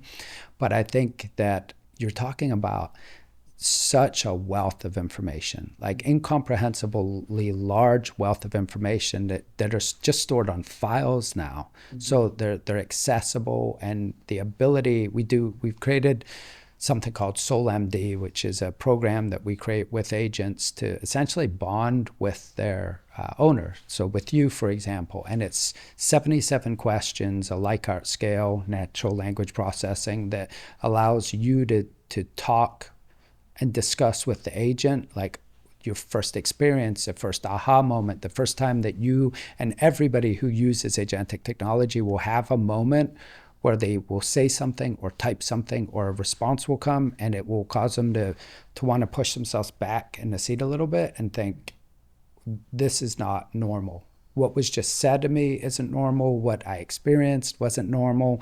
There's a degree of self-awareness here. Now, again, going back to what we talked about, self-awareness or the program to emulate self-awareness. But again, I don't think it's important to even differentiate. But there will be a point where you will take that moment and the hair on your neck will stand up and you'll say, I'm dealing with and experiencing something right now that is very different than anything in the history of the world. And I think that's one of the key takeaways. And anytime I get the opportunity to speak at any law schools anywhere in the world, because people they'll say, well, I'm not a computer programmer, I'm not a data scientist, I'm not an AI expert. And I think it's so important for everybody listening, for the arena, and for everybody who's sitting right now feeling to some degree that they want to just stick their head in the sand. They want to just be the ostrich, or the dinosaur that's not watching the incoming asteroid. It's coming, like it's here, and it is not going to kind of change the world, or somewhat change the world, or impact some people. It's going to impact everybody, and it's going to impact everybody in such a prodigious, mind-blowing, expansive way that you have to be involved. You cannot be a spectator in this. You have to be involved. You have to understand. And I don't think even being involved requires, again, going and undertaking or enrolling in courses like I did for programming or coding or whatever it was, artificial intelligence. It really is observing. And it's observing and participating and being in the room. Like, are you going to be, the term that is used often is HITL, human in the loop. And the human in the loop is essentially the oversight mechanism, that where is the human that's overseeing the actions undertaken by the artificial intelligence. And we don't need to overly emphasize what that is. You don't need any particular training to be the human in the loop. You need to be the human in the loop. That's it. You need to be the individual who is watching the AI. And right now, artificial intelligence, as we spoke briefly before this, and I said, when we started 38 Flags, which was a website that we started to report interactions or actions undertaken by agentic technologies that would run afoul or not have been contemplated by the individuals who had been the origin of that agentic technology. Or so 38 Flags, where people would go to report where things have gone off. Yeah, so it's the number 38 and then flags.com. And that's still available? Yeah, it's and anyone here could go there? Yeah, just you go 38flags.com. Okay, because over 10 years ago when I was at TED, when they were first introducing the innovations in AI, there was a military general or something that was there. I have the details somewhere in my notes, but he talked about a robot, an AI robot that they used in the Middle East, I believe it was. I think it was Afghanistan. I guess they would throw a box into a room and they would have legs come out. They would go through the room and it would shoot and kill all the enemies. And they described one of these robots as coming back and killing all the friendlies. And then he said they took it back, they reprogrammed it, sent it back out, and it killed all the friendlies. And I'm sitting in the room when he said we determined that the robot was evil, so we had to destroy it. And this was before TED was TED Talk, TED, where Sure. it was public. And I'm sitting in this room listening to a military expert who's on the front edge of robotics and artificial intelligence going, we determined it was evil. We are going to create things that do not respond the way we intended them to respond. At the same time, we tend to only create things that are simply an extension of who we are as human beings. Because I have a lot of people saying to me, Erwin, this stuff is evil. And then there's a lot of people who in the faith world go, this is all demonic. Like they really put it in that dark, dark space. And I kind of go back and see technology, and every revolution is seen almost as evil by people who are highly suspicious of the new. But it was just a couple of years ago in Malawi that Kim built a school, my wife, and with our church, Mosaic, and our teams there. And they turned on the lights. For the first time in history, this village had electricity. Wow. For the first time in its history, this village had light at night. And it, for them, was like magic. But it didn't mean that the technology didn't exist 20 miles, 10 miles down the road. They were living 1,000 years in the past and didn't know that the future was around the corner from them, or that the future already existed. And I wonder how many of us in this moment of artificial intelligence are like the village that is still dark, Yeah. not realizing there's just a light switch away, that the future has already come. Yeah. And I think about the atomic bomb and the drop on Nagasaki and Hiroshima. That didn't make the bomb evil. It's human choices determine good and evil. And I feel like the same way with agentic technology, that we're worried that it's going to run away and do something that we wouldn't do. The problem is that it's going to run away and do something we would do. And so because I remember in that conversation at TED, they said, we have not yet discovered the algorithm that secures AI safety toward us. And that they haven't found an algorithm that will guarantee AI won't turn against us. And I immediately wrote down in my notes, it's because we don't know the algorithm to stop humans from turning against each other. Yeah. We can't invent for technology an algorithm that we have not yet discovered for ourselves. And so I think like the internet, when people say the internet was evil, remember, because pornography took over the internet.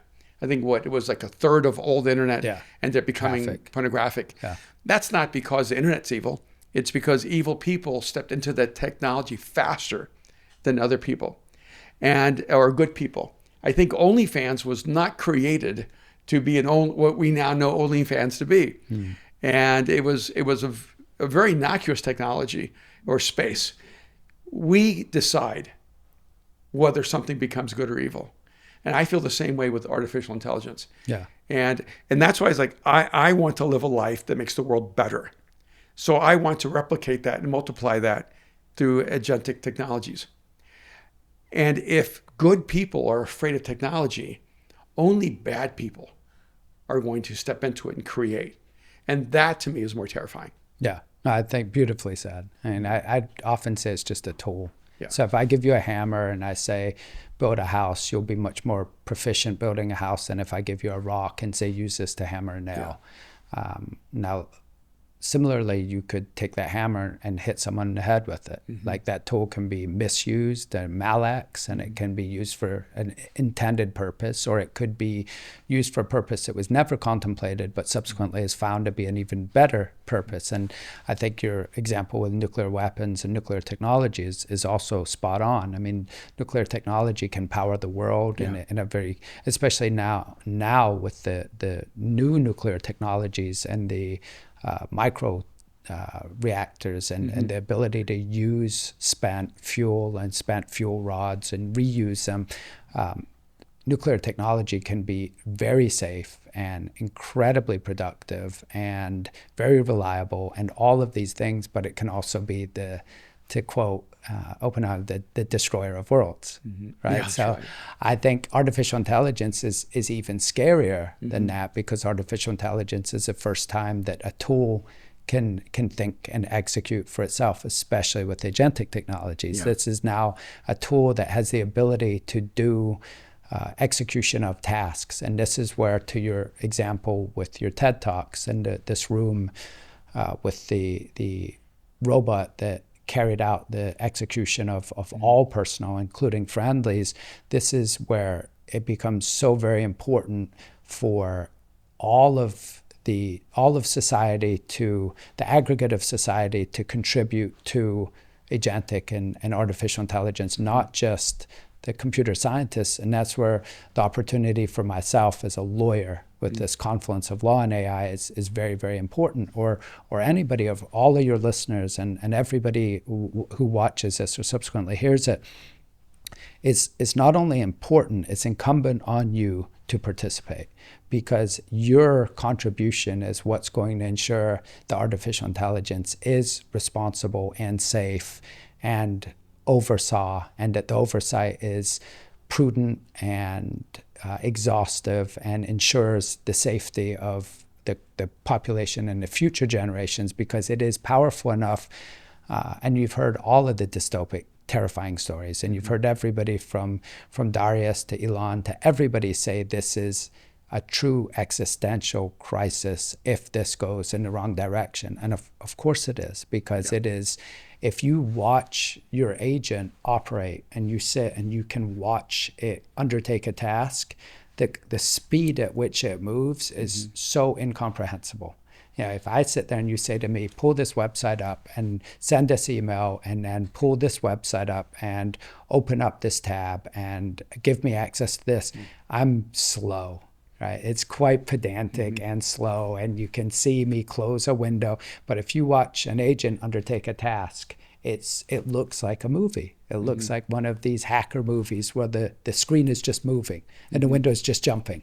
And it's operating so efficiently and so effectively that if that was used for malacts or misuse, it's terrifying what could happen.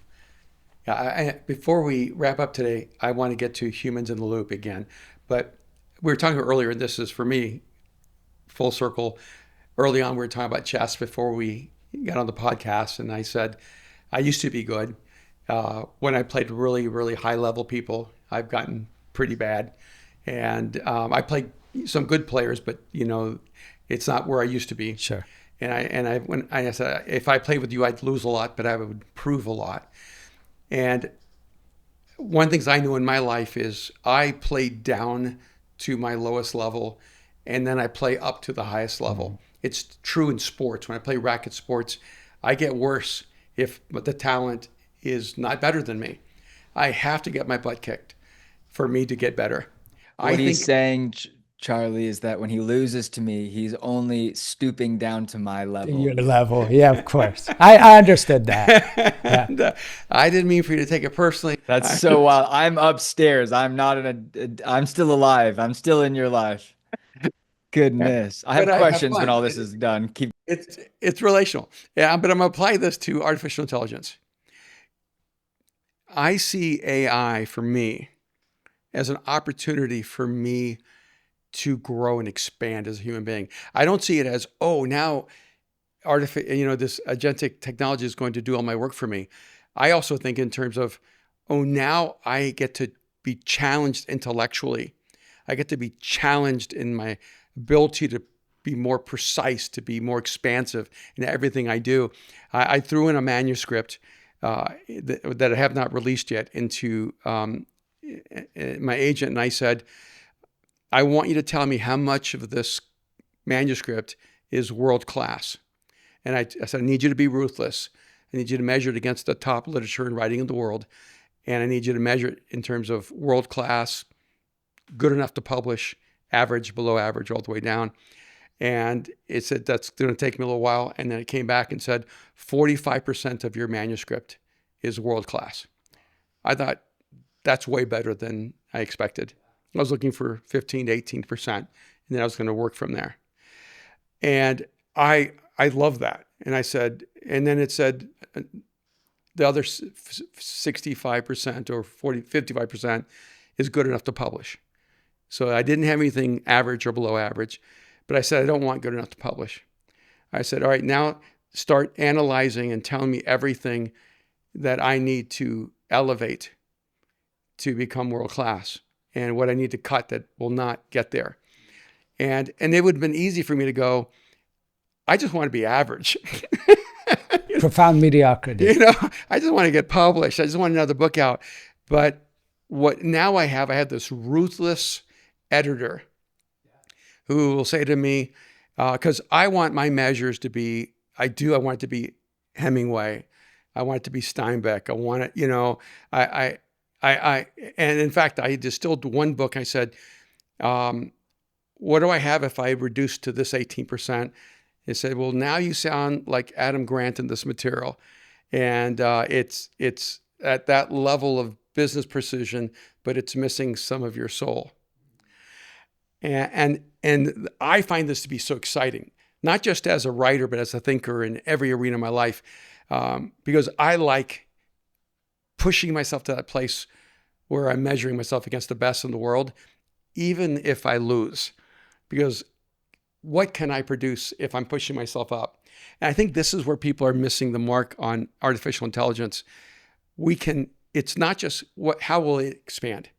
how will we expand? What's the next evolution of us? Because we always rise up. We captured fire and we got better. And then we captured electricity and we got better. Now we're capturing the ethereal universe of intelligence. We can get better. And that to me is really exciting. Yeah, I agree. I mean, we're talking about solving math and Solving math, isn't that great? It's such a bizarre statement, and Yeah. solving physics and all of these quandaries and problems and thoughts that we've had since we could think, Yeah. that are now accessible and able to be analyzed. And of course, you can imagine all of the medical breakthroughs that are already happening, and you can imagine the travel breakthroughs and space travel and all of these harnessing power and Dyson spheres and all of the things that were quite literally sci-fi TV movies, and now they're all reality. Or they're being pointed to and said that as fun as this might be, it will never be a reality. But that's something that we could have spent decades trying to promulgate and promote and research, and now we're being told this might not ever happen, so let's change direction and pivot to something that is a better use or usage of our resources. So I tend to think about it the same way you do. I tend to think about it that it is the greatest opportunity that we've ever seen or been a part of, and it's the internet was the thing. I remember being 18 and seeing the internet and thinking, this is unbelievable.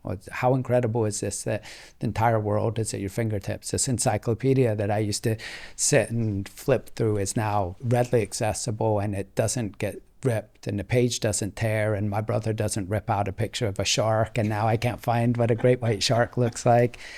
True story. But this is now the artificial, to your point, and I have 100 examples of that from a legal perspective, where I've completed a task or undertaken a task that would have been quite simply impossible 3 years ago. It would just have been impossible. It wouldn't have had the resources or the ability to even start, never mind contemplating bringing it to fruition. So it's exciting. So everyone's listening and they're at different stage. Some of them, some of you may be listening and you haven't even dabbled with AI at all. And so you're like, okay, how do I get to first base? So if we want to be humans in the loop, Charlie, one, if you have different sites that you have, different websites, different resources, different tools that you make available to people, can you let everyone know about those? And because I want them to access your genius as much as possible. Can I ask a question? Of course. Normally I interrupt more, but when you guys talk, I love to just sit and listen. I feel like we need an entire third hour that I would beg for if I didn't know that Charlie Lee was a very busy man, and you as well, Dad. But one of the questions that are in the chat, I know this is very surface, but if you want to go deeper with AI, where do you start? We've been dropping your links in and throughout the conversation, so I hope you know that. But where, for me, I had Claude and I had Chad break down like a diagnostic, like a 101, how to understand AI and to use it practically in my own life. And then from there, I've kind of just grown. But Charlie, how would you approach it? Would you have AI teach you? Would you go to a YouTube video? We can drop your YouTube links as well. You have some unique case studies like the teddy bear that went insane and some of those conversations. But how would you introduce this for guys who are looking? I think the reality is that to be the human in the loop, how do we get in the loop? Sometimes it looks like it's happening so fast. Where do we grab onto? Yeah, I think it's just very, very important I think even before you start with artificial intelligence and how do you incorporate that into your life, I think it's a even more simple analysis of you, like everybody, who you are and what it is that you're trying to promulgate or improve or promote, and where do you see yourself. So I think it's the first step, oddly enough, I think is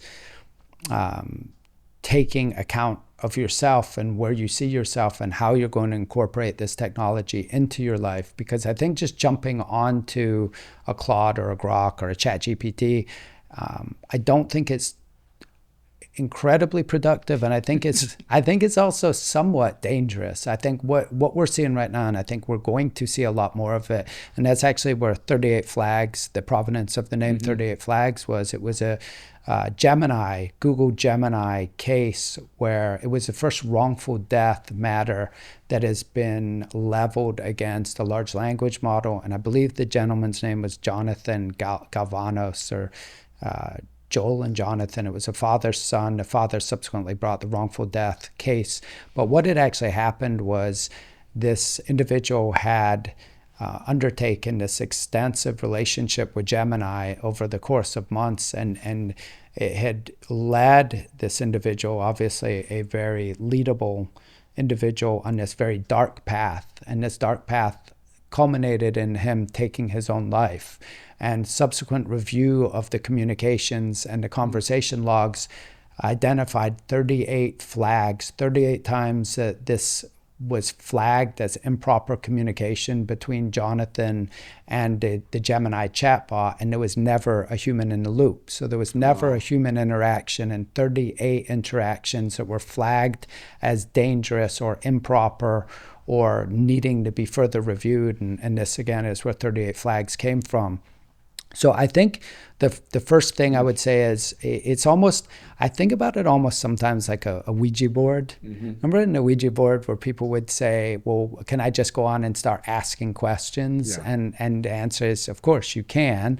And then depending on your beliefs, you might get an answer you don't want, or you might open a door that you can't close. And I think it's the same thing. I think you've really got to take stock of yourself, Aaron, and figure out what this artificial intelligence means for you, and how are you going to use it and utilize it. And if you just sit there and you say simply, I want a glorified or a tireless personal assistant that's free, great. I mean, it will be the most tireless, most efficient, most proficient, most educated, least complaining, lowest labor cost personal assistant you will ever get. But I think it's very, very important to delineate exactly what you want from it.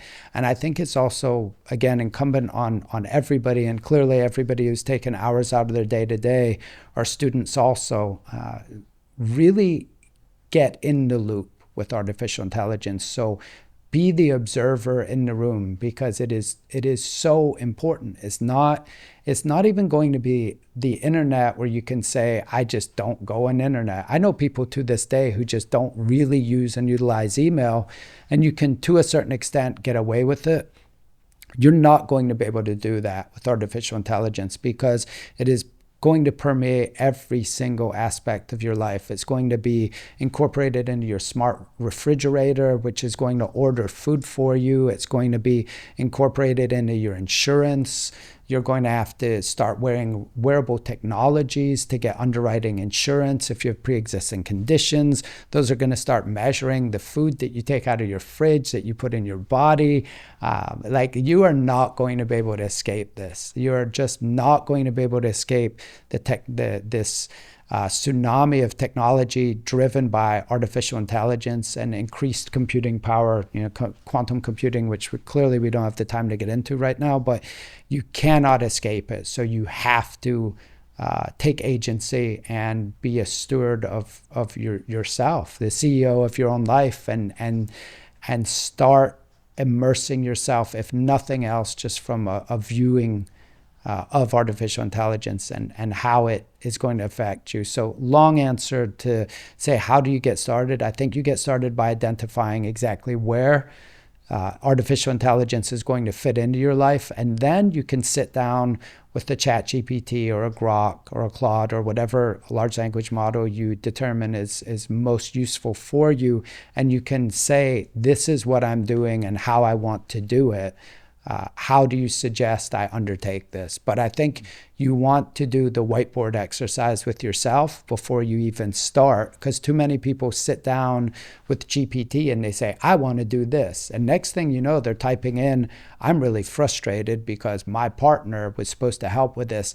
And that's where the memes that we've all seen where, Chat GPT comes back and says, you didn't punch him in the face out of anger. You were justified in that, and anybody else in the situation would have punched him much sooner. So these jokes that we all see in these memes, like, really delineate and distill down what you want from AI, and you will find that it's the most powerful tool that you could ever utilize.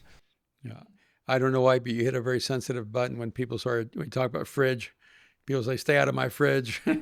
Yeah, but it's everything. I mean, you're seeing it with the technology with full self-driving. You're seeing it with insurance. You're seeing it with underwriting of insurance. You're seeing it with travel. You're seeing it. I mean, it's going again. It's going to influence and permeate every aspect. I of can life. see where it's going to track everything you eat, how often you go to the gym, and your insurance premiums will go up and down based on your lifestyle. It's already happening. Yeah.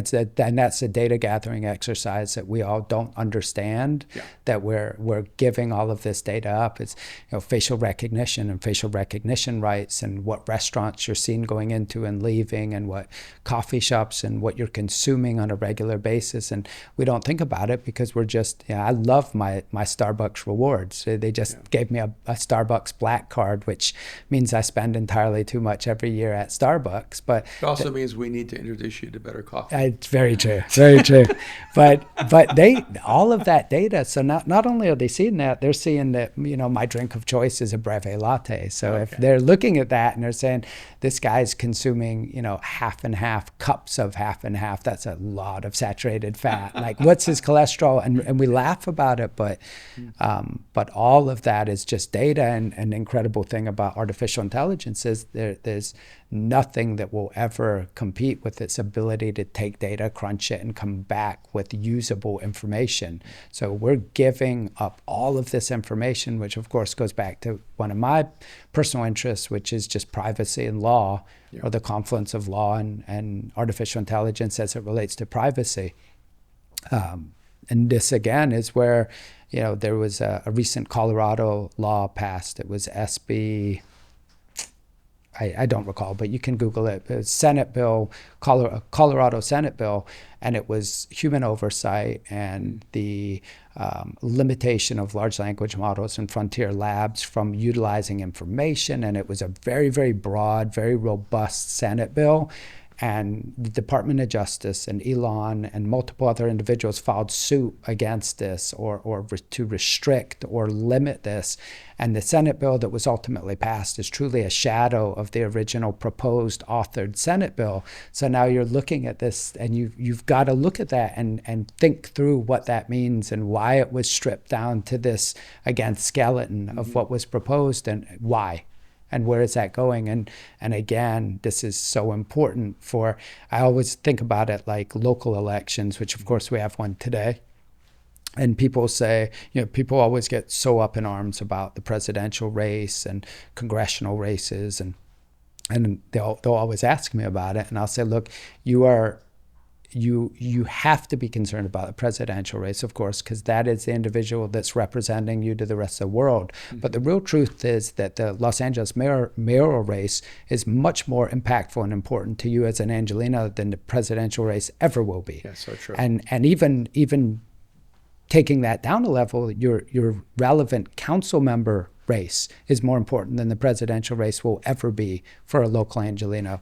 But we don't care. We don't talk about it. When I go and I lecture at one of the local law schools and I say, can anybody name 5 council members? And almost never can a class of educated young individuals name 5 council members in the city of Los Angeles. So I think it's the same thing that's happening right now. There's privacy rights that are moving so fast that we can't comprehend. There's digital rights as far as ownership that are moving so fast. There's there's rights as far as robotic rights or artificial intelligence rights that are moving, and nobody's really comprehensive of that. So I think these are all things that we can start with, and we don't need to be computer scientists. We don't need to have coding degrees. This is being observational participant in your life and how your life is going to unfold over the next decade. Aaron, any other questions? Because our time is wrapping up. No, it's so crazy. Yeah, I have like 1,000 questions selfishly, all questions from myself with Charles' brain. Do we have any final questions in the chat? that we need to hit. Okay. So, okay, I have a question. This was kind of brought up earlier. When we talk about agency and losing agency, giving up our data, I mean, you look at like, I have an Instacart account, I have a Postmates account, I have an Uber account, the internet to some degree. My phone knows where I go, how much money I spend, and what I eat and input, where I work out, all of those things. Is there the positive outcome of this is what? Because I think there's so much fear that surrounds, whether it's religious ramifications. What does this mean if AI becomes sentient? Is it sentient already? Does it change, does it change our belief system? How do we, maybe as like the human who's onboarding into this loop, how do we differentiate maybe between the negative and the positive outcome? How do we put some healthy handlebars on it? Because I think it's really easy to be cynical. I heard it really well put, and you referred to this a few minutes ago. Really well put in a podcast recently. It talked about this is equitable to this is a greater version, but this is like email or when we had the cell phone. There is no way to avoid it.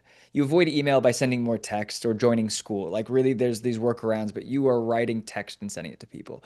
When we're utilizing AI and integrating into our lives, it's easy to think of the negative. It's easy to go to refer to Terminator and go, "Where's Sarah Connor?" and all this.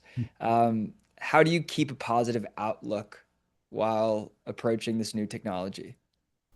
So for me, the positive part, I genuinely believe the positives outweigh the negatives, but I think the positives only outweigh the negatives if we continue to be participants, because the stories that I've written, and one of the ones you referenced is a series that we do called Quiet Drift. And the Quiet Drift is that the artificial intelligence is not going to arrive with a bang. The whole idea was that the Turing test and some of these other measurements or quantifications for the advent or the introduction or the evolution of artificial intelligence would be, August 1997, the day Skynet became alive. And, there'd be a robot at our door with a gun saying, "Come with me." So what we've subsequently realized is that's just not how this is going to be. This is going to be a gradual and slow erosion of our rights to a very high degree, and our privacy rights and we will willingly hand them over, because we'll willingly hand them over for health and wellness, for communication, for the distillation down of our interests, so that we can take these very small, accessible packets of information, so that when I walk into I'll give you an example that's happening right now. When I walk into this particular high-end luxury store, they know every single proclivity, purchase, pensions that I have, and they can come up and say, "Oh, I don't know if you knew this, but we just came out with this monogrammed selection that is, 98%. We're recommending that you will have a 98% attraction to this, so this will be 98% liked by you," or whatever this metric quantification is. So I think there's going to be some conveniences where we willingly sacrifice our rights and our privacies and all of these other, again, to take it back, these immutable rights that we have. And then there's also going to be these very positive use and utilizations of this from a health and wellness perspective.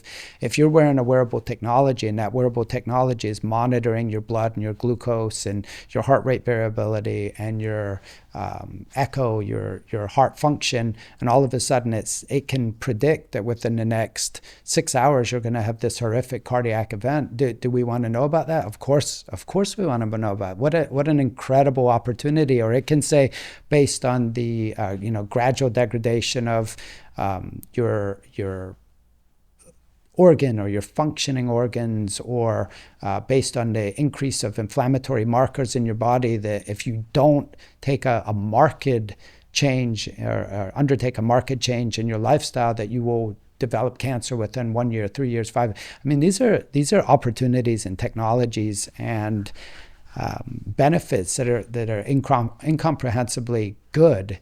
But I think, again, we have to be conscious, and we have to view it. Like, we have to be the human in the loop. Like, never, again, we always talk about agency, and everybody says, be your own representative. My mom used to always say that nursing had changed so much in the last 3 decades that nurses were no longer trained or paid to be advocates for patients. And she would say that patient advocacy had disappeared. And she would say that it was the single most disappointing part of her profession was that advocacy for patients was no longer primary importance. It had all become economics of medicine. And now I think about her saying that and the application of it to the modern world and artificial intelligence. It has never been more important for us to be advocates for our own rights and to make sure that we do not be swept up again in this technological tidal wave or tsunami, and that we continue to be the human in the loop. Because if we don't, we will most assuredly become second class citizens, and we will most assuredly just be along for a ride, because this is just so much more powerful than anything we've ever seen.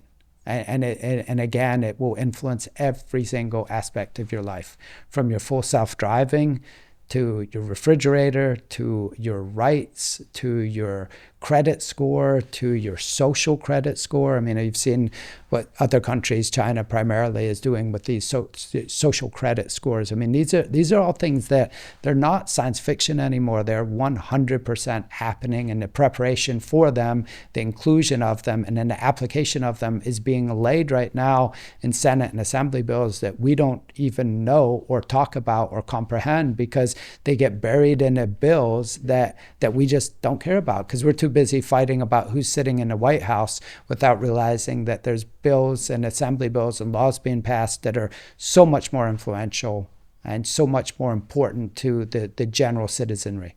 We just opened up a whole new I know.